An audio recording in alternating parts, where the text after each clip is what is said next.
Bismillahirrahmanirrahim. Assalamualaikum semua. Hari ini bersama saya Amnan dalam Sembang Santai. Audience, apa tanya? Di sebelah kanan saya ada panel yang pertama, iaitu kenalkan diri. Assalamualaikum warahmatullahi wabarakatuh. Nama saya Muhammad Haikal Muhammad Nur, berasal daripada Baling Kedah yang memegang nama kad matrik. Tak payah sebut tu. Bagi tahu nama daripada Baling Kedah, YB Baling Kedah. Okey, daripada belah kiri saya. Assalamualaikum warahmatullahi wabarakatuh. Nama saya Muhammad Zal Hazmi bin Abdul Rahman daripada Tanjung Malim, Perak. YB tanya mana? Okey, hari ini kita nak membahaskan tentang satu isu, iaitu pasal isu politik lah. Berdasarkan buku ini, iaitu Persaingan Ideologi, PAS dan Amanah. Anda dah baca buku ni? Anda dah baca buku ni? Anda bersedia untuk nak membahas pasal isu semasa politik ini? InsyaAllah. Okey, jom. Buku ini menerangkan tentang parti PAS dan parti Amanah, iaitu yang ditulis oleh Helmi Sabtu. Itu nama dia lah. Mungkin adik dia Helmi Ahad, saya tak tahu. Helmi Sabtu dan Muhammad Nazri Muhammad Nur. Panjang betul nama dia. InsyaAllah menjadi orang yang berguna. Okey. Saya sini ada beberapa soalan yang saya nak anjurkan kepada anda berdua. Anda sudah membaca buku ni kan? So, soalan pertama. Kenapa wujudnya parti Islam? Sekejap, Mike. Okey, terima kasih kepada saudara moderator. Okey, soalan yang pertama tadi, kenapa wujudnya parti Islam? Okey, seperti yang kita tahu, pada awalnya wujud satu parti yang bernama UMNO, iaitu Sikatan kepada United Malays Nationalist Organisation, yang merupakan parti khas yang ditubuhkan bagi memperolehi sokongan orang-orang Melayu dalam mempertahankan hak-hak orang Melayu dan menentang pergerakan Melayunian yang ingin dilaksanakan orang British. Okey. Untuk pengetahuan kamu semua, UMNO ini mula dibentuk pada 10 Mei 1946 di bawah satu pengasas besar iaitu Datuk Onn Jaafar. Okey, sejarah telah membuktikan bahawa parti UMNO ini masih lagi berada di bawah tahap yang konsisten yang tinggi sehingga sekarang. Hal demikian kerana parti yang berlandaskan ideologi UMNO ini masih utuh dan ada sehingga zaman sekarang. Namun begitu, walaupun parti UMNO ini berjaya mengekalkan status organisasi mereka hingga sekarang, masih lagi terdapat isu yang di mana menyebabkan terbentuknya satu parti Islam, iaitu Parti Se-Islam Melaya yang diubah menjadi Parti Se-Islam Se-Malaysia yang asalnya merupakan satu kesatuan yang berada di bawah bumbung terhadap parti UMNO berikut. Pause. Anggota Parlimen Sepang Muhammad Hanifah Maidin memulangkan paku buah keras kepada Abdul Hadi Awang. Ia susulan dakwaan Presiden PAS itu mengenai penubuhan amanah dan Parti Ikatan Demokratik Malaysia Muda. Walaupun tidak menyebut nama Abdul Hadi secara khusus, bekas timbalan menteri di Jabatan Perdana Menteri itu membidas Abdul Hadi atas kenyataan yang dibuatnya sebelum ini. Dalam satu kenyataan, Hanifah berkata, sebagai seorang tokoh yang dianggap ulama, Abdul Hadi sepatutnya tahu mengenai dosa berbohong. Terdahulu, Abdul Hadi semasa berucap di Johor mendakwa Muda dan Amanah sebagai parti yang tertubuh dengan kehendak DAP. Hanifah turut menyifatkan dakwaan Hadi itu sebagai mengarut dan dusta. Katanya dia sangat arif tentang sejarah penubuhan amanah dan menafikan sebarang penlibatan DAP. Malah, Hanifah meminta Hadi menerima hakikat bahawa antara punca utama penubuhan amanah adalah kerana kelemahan kepimpinan PAS sendiri. Okey, berbalik kepada soalan pertama. Okey, seperti yang ditanyakan kepada moderator sebentar tadi ialah Parti PAS ataupun Parti Se-Islam Malaysia merupakan anggota yang pernah berada di bawah satu bumbung dalam Parti UMNO. Okey. PAS merupakan parti yang ditubuhkan di bawah pengasas yang bernama Tuan Guru Nik Aziz Nik Mat pada tahun 1955. Okey, tujuan utama penubuhan PAS ini adalah untuk melestarikan ajaran Islam dalam kehidupan manusia. PAS juga memegang pada satu ideologi, iaitu memegang teguh pada satu prinsip politik berdasarkan status quo dan dogma orang Melayu. Okey, itu saja uraian yang dapat saya jelaskan kepada. Oh, kiranya PAS tu terbentuk sebab nak masukkan Islam Ya. ke dalam sesebuah politik. So, berbalik kepada soalan yang kedua. Punca penubuhan Parti Amanah. Silakan jawab. Datuk Seri Najib Razak yang memimpin BN pada waktu itu mula mengadakan hubungan pintu belakang dengan sekumpulan ulama PAS. Antara umpan yang digunakan BN untuk mengajak PAS bersamanya ialah BN akan membenarkan Kelantan melaksanakan enactment hudud dan meminda RUU 355. Sebahagian ulama PAS termakan umpan itu. Dalam masa yang sama, Parti Keadilan Rakyat juga dilemahkan apabila kerajaan Malaysia di bawah kepimpinan Datuk Seri Najib Razak telah melantik Datuk Seri Syafiee Abdullah menjadi pendakwa raya untuk merayu kes liwat 2 di Mahkamah Rayuan. Sebelum itu, Mahkamah Tinggi pada 9 Januari 2012 telah melepas dan membebaskan Anwar dari kes liwat 2. Namun pada 7 Mac 2014, Datuk Seri Anwar telah didapati bersalah oleh Mahkamah Rayuan dan dijatuhkan hukuman 5 tahun penjara. Parti Keadilan Rakyat telah kehilangan ketuanya. Assalamualaikum. Dari mana ni? Pada Tanjung Malim, Perak. Pada Perak. Okey, silakan. Assalamualaikum warahmatullahi wabarakatuh. Terima kasih kepada mereka kerana memberi soalan. Okey, soalannya ialah mengapa punca perubahan Parti Amanah di dalam Parti Islam ya? Ianya bermula apabila Majlis Syura PAS dia mengesahkan bahawa hubungan kerjasama dengan hubungan kerjasama politik dengan DAP dibatalkan dan menyebabkan Pakatan Rakyat terkubur. Dengan keputusan itulah di dalam parti PAS terdapat terwujudnya dua kumpulan. Ya, dua kumpulan iaitu salah satu kumpulannya adalah daripada ulama muda. Ulama muda PAS bersendirian dan satu lagi kumpulan daripada golongan-golongan yang profesional dan progresif.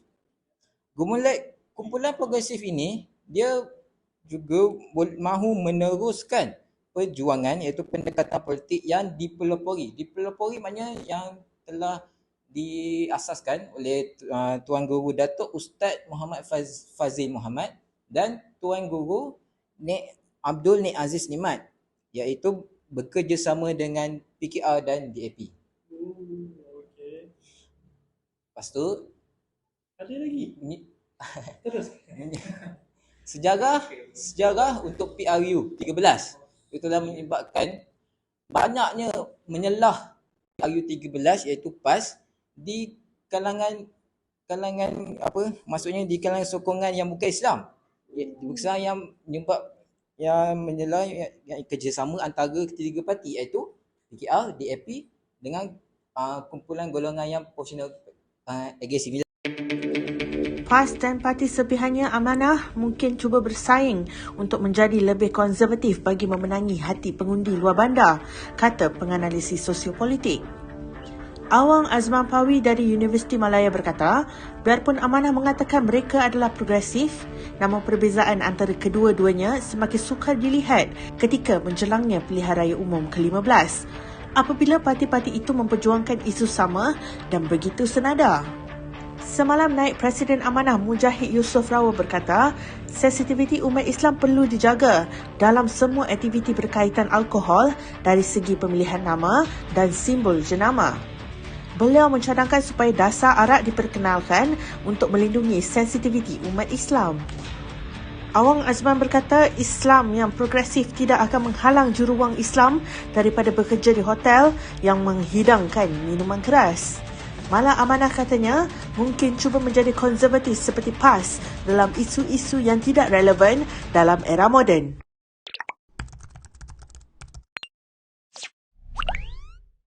Lepas tu dengan ekoran perbezaan ini, Sabar, tarik nafas. Macam mana? dengan ekoran perbezaan ini, Ekor kumpulan progresif turut disertai oleh ulama dan aktivis politik. Aktivis ini bermaksud ialah kumpulan yang aktif dan progresif, dinamakan aktivis politik. Dia aktif dan progresif. Yes. Jadi aktivis. Aktivis. Kalau aktivitis, Aktivitis itu kita membuat cara semua. Buat aktiviti lain je lah. lain dah aktivis dengan aktiviti. Yes.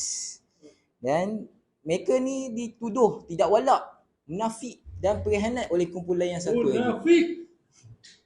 Bahkan satu lagi dan menyebabkan sehingga pada muktamar PAS, iaitu muktamar PAS iaitu apa punya kumpulan bergabungnya di Kuala Selangor pada Jun 2015, kumpulan yang dituduh ini disingkir secara terancang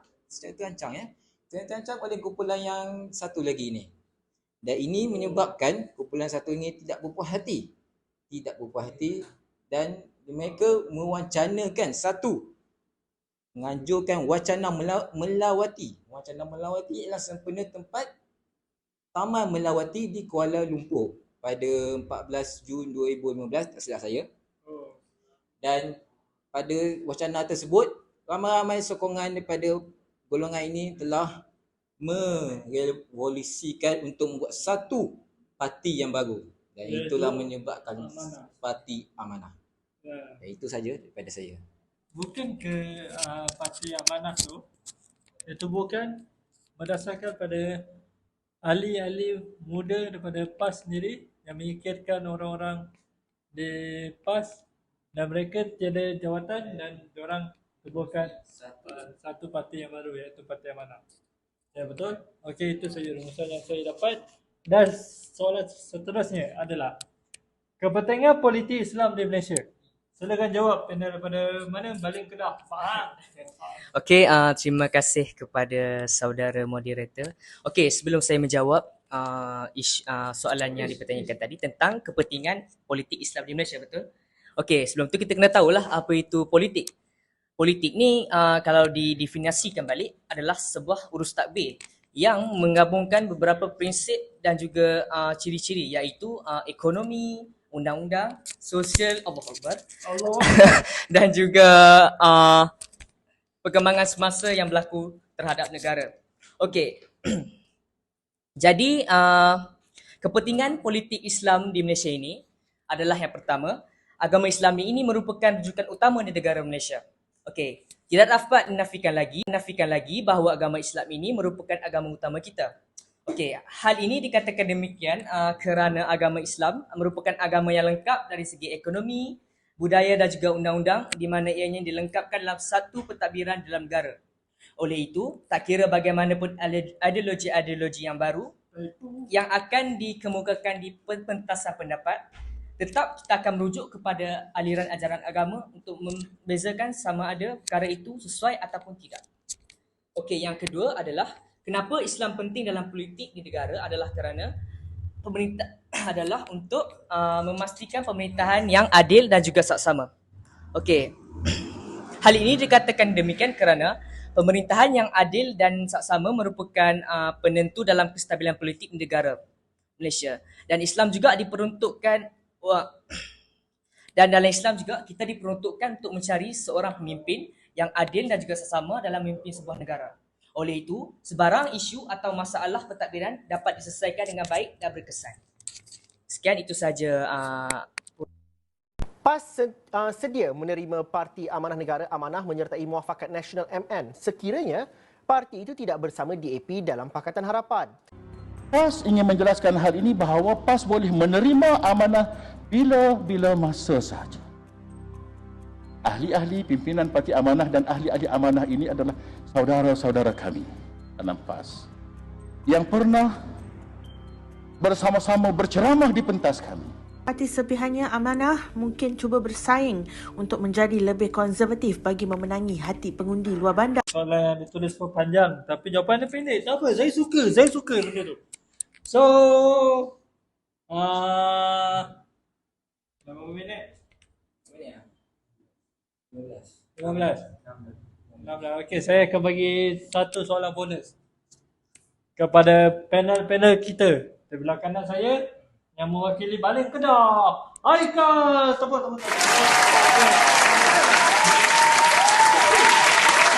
Dan di belah kiri saya, Zal Azmi daripada Tanjung Malim. Nampak sangat tak ada sokongan. So, soalan random daripada saya. Okey. Awak rasa antara dua panel dekat Malaysia ni perlu ke parti Islam? Siapa nak jawab? Angkat tangan. Saya panel satu. Awak nak jawab? Okay. Awak bagi sebab kenapa perlu dan bagi dia punya kesan positif dia. Kesan positif dia. Ha. Okay, kenapa kita perlu parti Islam ni ya? Parti Islam ni walaupun namanya pun parti Islam, iaitu kita memulakan Islam di negara Malaysia ini. Dan parti ini daripada para ahli politik, iaitu seperti dulunya ditubuhkan oleh UMNO, iaitu parti yang ditubuhkan bukannya untuk Islam sahaja, tapi untuk seluruh bangsa, iaitu Cina, India dan Melayu. Dengan menimbulkan parti UMNO, terdapatlah satu pengesahan yang bahawa kita memerlukan parti Islam untuk mendekatkan diri daripada undang-undang Islam yang telah dilaksanakan oleh undang-undang Melaka, iaitu undang-undang kanun Kedah Melaka. Oh, okey. Okay. Dengan undang-undang Kedah Melaka ini adalah dia istilahkan untuk Islam, iaitu seperti hukuman dan sebagainya. Dan dengan adanya politik Islam ini di Malaysia, kita dapat melaraskan.